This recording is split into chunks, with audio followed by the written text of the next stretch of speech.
রমজানে ঊর্ধ্বমুখী রাজধানী নিত্যপণ্যের বাজার। সপ্তাহের ব্যবধানে বেড়েছে ইফতারি পণ্যের দাম। বাজারে বেগুন, টমেটো, শসা, লেবু, কাঁচা মরিচের দাম অত্যাধিক চড়া। গরুর মাংস, মসুর ডাল, ভোজ্য তেল ও সব রকমের মুরগির দামও বাড়তি। তবে কিছুটা কমেছে পেঁয়াজ ও ছোলার দাম। নতুন সরকারকে বাজার নিয়ন্ত্রণে দ্রুত কার্যকর পদক্ষেপ নেওয়ার দাবি রাজধানীবাসীর। আরও জানাচ্ছেন হুমায়ুন চিস্তি। রমজানকে কেন্দ্র করে প্রতি বছরের মতো এবারও নিত্যপণ্যের বাজারে শুরু হয়েছে অস্থিরতা। বিশেষ করে ইফতারিতে ব্যবহৃত পণ্যের দাম বেড়েছে অত্যাধিক। লেবুর হালি 140 টাকা করে কিনতে হচ্ছে আমাদের। আপনার বেগুন 140 টাকা, শসা 160 টাকা চাচ্ছে, 180 টাকা, সরি 180 টাকা শসার কেজি।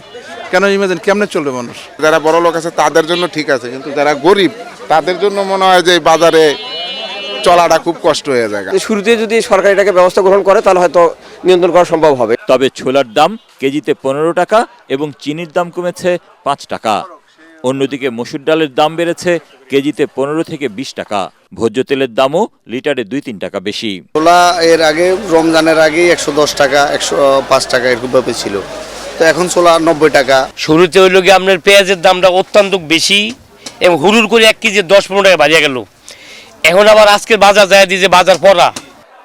সাধারণত সেহরিতে একটু ভালো খাবার খেতে চান মুসল্লিরা, তবে সে আশায় গুড়ে বালি।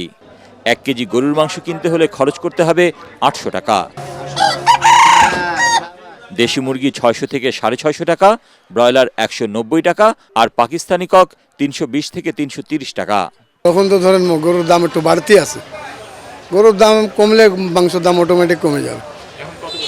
এখন 780-800 এভাবে চলতেছে। নতুন সরকারের প্রতি অভিযোগ না জানালেও প্রথম থেকেই বাজার নিয়ন্ত্রণে কঠোর নজরদারির দাবি ক্রেতা বিক্রেতা সবার।